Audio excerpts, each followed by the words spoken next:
दिल से बुलाया केमिस्ट्री क्लास 11 को पढ़ाने हिमांशु कुमार है।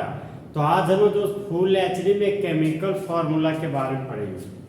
तो केमिकल फार्मूला को दोस्त प्यार से रासायनिक सूत्र बोलते हैं।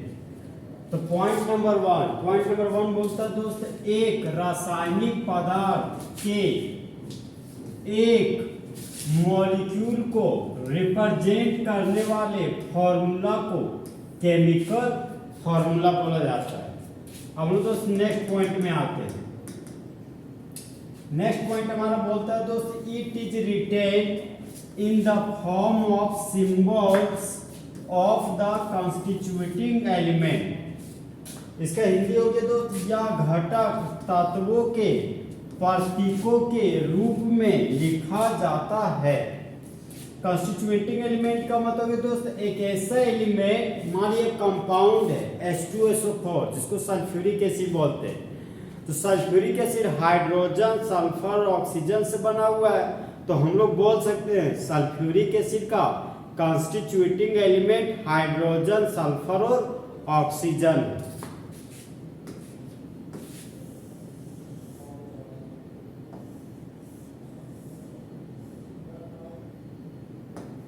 और दोस्त केमिकल फार्मूला का टाइप पढ़ेंगे।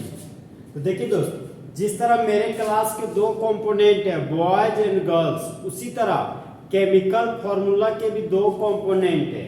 पहला कंपोनेंट है आपका मॉलिक्यूलर फार्मूला और दूसरा कंपोनेंट है आपका एम्पिरिकल फार्मूला।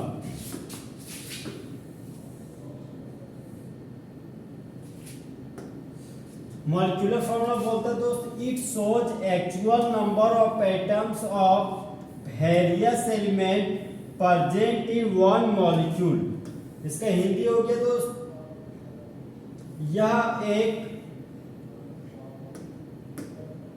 यह एक अणु में उपस्थित विभिन्न तत्वों के परमाणुओं की वास्तविक संख्या को दर्शाने वाला मॉलिक्यूलर फार्मूला है। हम दोस्त एम्पिरिकल फार्मूला में आते हैं। एम्पिरिकल फार्मूला का लैंग्वेज हो गया हमारा दोस्त, it shows simplest ratio of number of atoms of various elements present in one molecule. इसका हिंदी हो गया हमारा दोस्त, यह एक अणु में उपस्थित विभिन्न तत्वों के परमाणुओं की संख्या का सरलतम अनुपात को दर्शाता है। वही हमारा एम्पिरिकल फार्मूला कहलाता है। अब हम दोस्त एग्जांपल में आते हैं।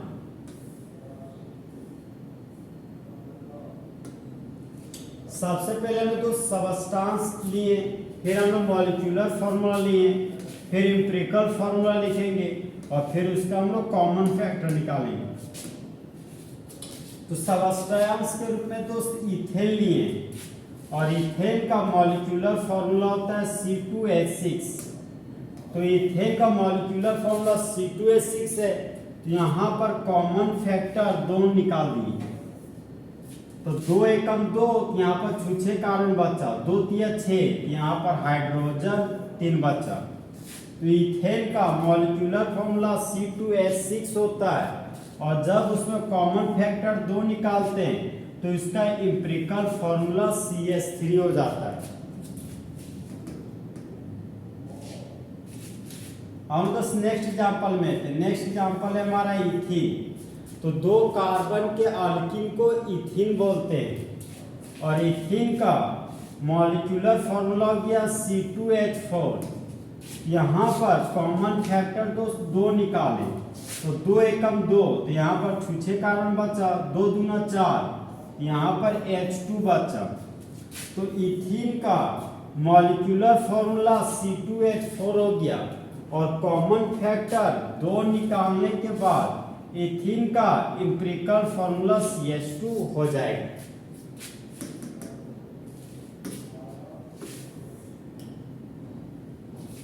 हम दोस्त नेक्स्ट एग्जांपल में आते हैं। नेक्स्ट एग्जांपल है हमारा इथाइन। 2 कार्बन के अल्काइन को इथाइन बोला जाता है, और इथाइन का मॉलिक्यूलर फार्मूला हो गया C2H2। यहाँ पर इथाइल में कॉमन फैक्टर 2 निकाले तो 2 एकम 2 हो गया, तो छूछे कार्बन लिख दिए, 2 एकम 2 तो यहाँ पर छूछे हाइड्रोजन लिख दिए। तो इथाइल का मॉलिक्यूलर फॉर्मूला C2H2 हो गया। कॉमन फैक्टर 2 निकालने के बाद इथाइल का एम्पिरिकल फॉर्मूला CH हो जाएगा। नेक्स्ट एग्जांपल है हमारा दोस्त बेंजीन।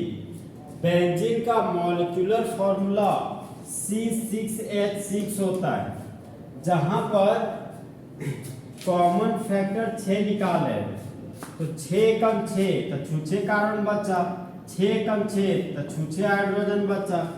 तो बेंजीन का मॉलिक्यूलर फॉर्मूला C6H6 हो गया और कॉमन फैक्टर 6 निकालने के बाद बेंजीन का एम्पिरिकल फॉर्मूला CH बचा, यहाँ पर CH लिख दिए।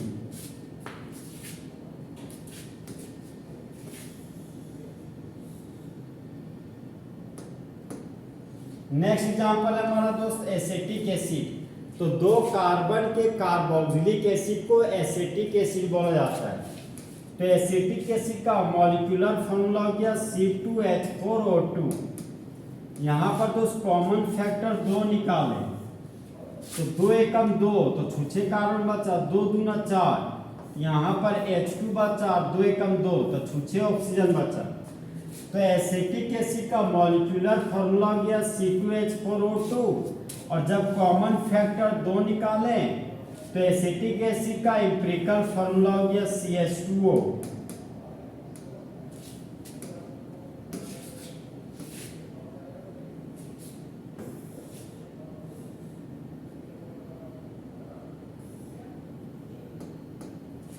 नेक्स्ट एग्जांपल है हमारा दोस्त ग्लूकोज।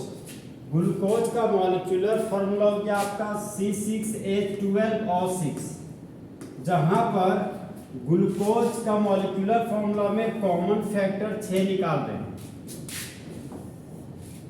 तो 6 का 6 हो गया, यहाँ पर छूछे कार्बन बचा, 6 दूना 12 हो गया, यहाँ पर H2 बचा, 6 का 6 हो गया तो छूछे ऑक्सीजन बचा।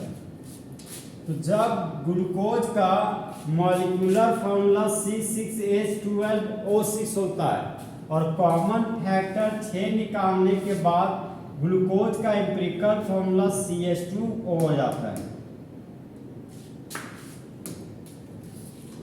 नेक्स्ट सब्सटेंस है हमारा तो सुक्रोज। सुक्रोज को ही हम लोग शुगर बोलते हैं, शुगर बोले तो चीनी। तो सुक्रोज का मॉलिक्यूलर फॉर्मूला हो गया C12H22O11। तो सुक्रोज के कॉमन फैक्टर 1 निकाल रहे हैं तो इसका जैसा जैसा मॉलिक्यूलर फॉर्मूला वैसा वैसा एम्पिरिकल फॉर्मूला हो जाएगा। कब? जब कॉमन फैक्टर 1 लेंगे तब। तो सुक्रोज का एम्पिरिकल फॉर्मूला हो जाएगा C12H22O11।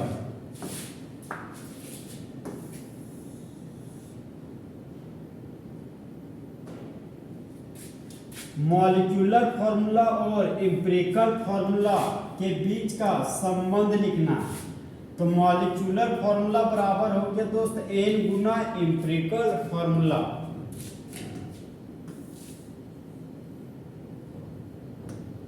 जहां पर N हमारा कॉमन फैक्टर है तो कॉमन फैक्टर बराबर हो गया दोस्त जब दिया गया मॉलिक्यूलर मास को एम्पिरिकल फॉर्मूला मास से भागा देंगे तब हमारा कॉमन फैक्टर प्राप्त होता है। और दोस्त नेक्स्ट पॉइंट है हमारा दोस्त वेपर डेंसिटी और मॉलिक्यूलर मास के बीच का संबंध लिखना है। तो मॉलिक्यूलर मास बराबर हो गया 2 गुना वेपर डेंसिटी। जब वेपर डेंसिटी को 2 से गुना करते हैं ना तब हम लोग को मॉलिक्यूलर मास प्राप्त होता है। और हम लोग जानते हैं एक मॉलिक्यूल के मास को मॉलिक्यूलर मास कहते हैं। हम लोग दोस्त न्यूमेरिकल बनाने जा रहे हैं केमिकल फॉर्मूला पर बेस्ड न्यूमेरिकल। क्वेश्चन बोलता है दोस्त एक यौगिक के पास मॉलिक्यूलर मास 78 है और उसका एम्पिरिकल फॉर्मूला CH है, तो ज्ञात करें मॉलिक्यूलर फॉर्मूला को।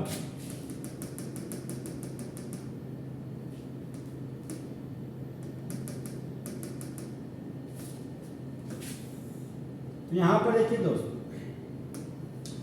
चूंकि इंपेरिकल फॉर्मूला क्वेश्चन में दिया गया CH, यहाँ पर इंपेरिकल फॉर्मूला के रूप में लिख दिए CH। और दोस्त इंपेरिकल फॉर्मूला मास लिखने जा रहे हैं, तो कार्बन का एटॉमिक मास 12 हो गया तो 12 लिख दिए। हाइड्रोजन का एटॉमिक मास 1 होता है तो 1 लिख दिए। 12 और 1 हो गया आपका 13, तो इंपेरिकल फॉर्मूला मास हो गया हमारा 13 ग्राम।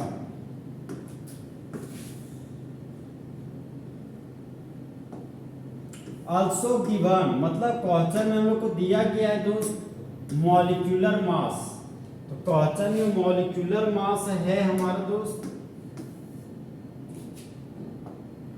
क्वेश्चन में मॉलिक्यूलर मास दिया गया हमको 78।